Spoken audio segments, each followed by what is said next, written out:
Olor a azufre. Con Víctor Gómez. Hola, ¿qué tal? Buenas noches. Hoy, en el Día Internacional o Día Mundial de la Libertad de Prensa, voy a hacer una columna que toca aspectos del plano deportivo, que es este programa, pero también que tienen que ver con el periodismo. Por eso, la columna de hoy se llama Fútbol, Corrupción y Periodismo. La Premio Nacional de Periodismo 2019, Mónica González Mujica, colega y compañera de labores en esta casa televisiva, asegura que Chile y Latinoamérica enfrentan la pandemia de la corrupción, un fenómeno diverso que pone en peligro a la democracia y amenaza a la sociedad. El poder funciona en otros vericuetos que los periodistas tenemos que descubrir porque somos más importantes que nunca, advierte la galardonada maestra. Corrupción que se expresa en distintos ámbitos, niveles y actividades cotidianas, donde, por cierto, el fútbol no está ajeno, sino que lo desmienta Sergio Jadue y su comparsa de corruptos que sigue vigente en la NFP. Hace unas semanas informamos una serie de antecedentes sobre irregularidades que comprometían la transparencia deportiva en uno de los torneos del fútbol profesional chileno. Dijimos entonces que avanzaríamos en la búsqueda de información para intentar poner luz en las tinieblas del balompié local y nos lanzamos en este desafío. Sabemos que una investigación sobre corrupción de cualquier tipo siempre contará con innumerables fallas, negativas y contratiempos. Asumimos también que existen requisitos periodísticos y éticos que permiten acreditar por medio de pruebas las irregularidades y delitos investigados sin el ánimo de hacer juicios ni dañar a nadie. Con esas exigencias, cruzamos informaciones de diversos hechos, contrastamos las versiones con distintas fuentes, entrevistamos a los protagonistas y llegamos a conclusiones preliminares sobre algunos actos de corrupción en partidos, en arbitrajes y en la dudosa actuación de directivos del fútbol profesional. Los hechos investigados y sus protagonistas son los siguientes. En la fase final de uno de los torneos locales existieron llamados telefónicos con el objetivo de alterar resultados de partidos por medio del ofrecimiento de contratos y del pago de coimas. Contactos que se realizaron los días previos a los duelos deportivos mediante la actuación de directivos de clubes y de personajes ligados a, comillas, la actividad. De los antecedentes investigados pudimos llegar a dos situaciones con distintos resultados. En la primera, se concretó el efecto del ofrecimiento de dinero y de contrato a un jugador o más de uno por medio del llamado telefónico de un representante. En este partido, el resultado en cancha fue adulterado de manera expresiva en favor del equipo coimeador. Por cierto, hablamos con las personas que aparecieron nombradas en estos hechos y todos negaron su participación. El duelo cuestionado es la victoria de Lautaro de Buin por 3-0 sobre Deportes Colina, disputado en el Bicentenario de la Florida el 12 de diciembre de 2020, correspondiente a la 14ª fecha del torneo de Segunda División Profesional. Goles de Mauricio Flores a los 4 minutos, Diego Cuellar a los 19 y a los 90. En la segunda situación, al menos 4 jugadores se negaron a aceptar una oferta de contrato que hicieron de manera telefónica un directivo y un representante. La negativa de los futbolistas a aceptar el estímulo se acredita en el resultado del partido. Nótese, ojo, que en este segundo caso el propio director técnico advirtió a sus jugadores que existirían llamados durante la semana para intentar coimearlos. Uno de los jugadores accedió a entregarnos todos los detalles.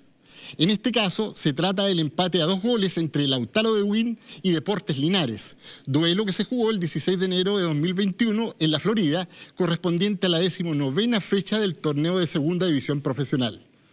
Los goles fueron de José Ovalle a los 40 para Linares, Diego Cuellar a los 48 para el local, Nicolás Barrera para la visita a los 52 y el empate de Diego Cuellar a los 59. En otra línea de investigación, directivos de Lautaro de Buin contactaron también de manera telefónica en más de una ocasión a un árbitro para que se favoreciera con su desempeño, para que lo favoreciera con su desempeño en cancha. En este caso, y una vez analizados los nombres de los protagonistas versus la cantidad de partidos dirigidos y sus resultados, existe la sospecha de más de una forma de colaboración irregular. Según las estadísticas, el juez cuestionado pudo favorecer con su arbitraje de forma deliberada a Lautaro de Buin porque los dirigió en 4 partidos con un empate y 3 victorias. La otra forma pudo ser que pudo perjudicarlos a través de saquear, de perjudicar a los inmediatos competidores en la tabla, que fueron Deportes Recoleta y Fernández Vial, ambos equipos peleando la punta de la tabla. Y por último, pudo existir también la opción de inducir a otros árbitros a seguir el mismo comportamiento ilícito. Todas estas situaciones se deben investigar. Sin embargo, Jorge Osorio, escucha bien, presidente de la Comisión de Arbitraje de la NFP, nunca respondió a nuestros llamados ni mensajes para autorizar la entrevista con el juez investigado, en circunstancias que el cuestionado árbitro está dispuesto a entregar su versión sobre los hechos. En camino paralelo y como un hecho no menor, tantos jugadores y directivos de distintos equipos han recibido amenazas que apuntan a impedir que se develen antecedentes sobre estos hechos que estamos investigando. Presiones que infunden temor y en la mayoría de los casos logran su objetivo. Incluso hoy, fíjese, uno de los investigados nos comunicó que recibió amenazas telefónicas. Por otra parte, el presidente de la NFP, Pablo Milat, como el gerente de Desarrollo y Nuevos Productos, Diego Carmi, y también el secretario ejecutivo, Ignacio Traub, hace más de un mes conocen las informaciones sobre estos casos de corrupción y hasta hoy no han decretado una investigación interna como lo ordena y lo obliga el Código de Ética de la NFP y el Reglamento de Integridad de la FIFA. Fíjese que este estatuto es preciso en la forma como deben actuar los directivos ante estos casos. Y además, mediante una clasificación sobre la contundencia de las pruebas y que donde aplica 3 categorías, además determina las sanciones, según corresponda. Un dato casi morboso y que decora todo este tema, Ignacio Traub fue el mismo directivo que firmó la amenazante carta de la NFP enviada a la red para que me retractara sobre la columna de opinión emitida el 5 de abril. En la misma línea, Pablo Milat se negó a darnos una entrevista para contrastar los hechos de nuestra investigación. Al mismo tiempo, se comunicó con algunos directivos y con el representante cuestionado, asegurando que nosotros le entregamos su nombre como autor de las coimas. Hecho de absoluta falsedad, pues nunca hemos conversado con él y a la vez demuestra que el presidente de la NFP maneja en detalle todas las informaciones sobre arreglo de partidos y corrupción.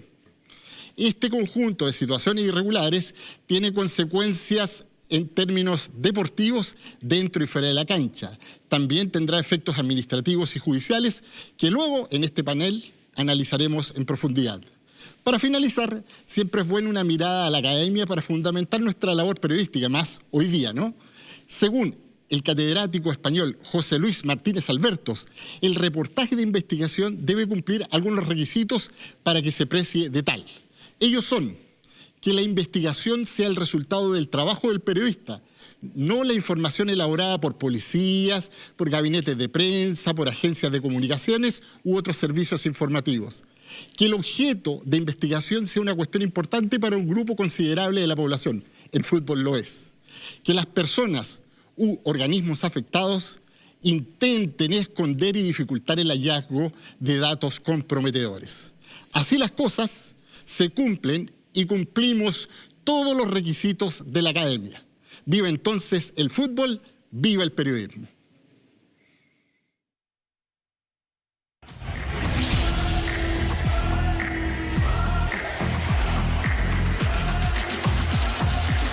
Olor a azufre.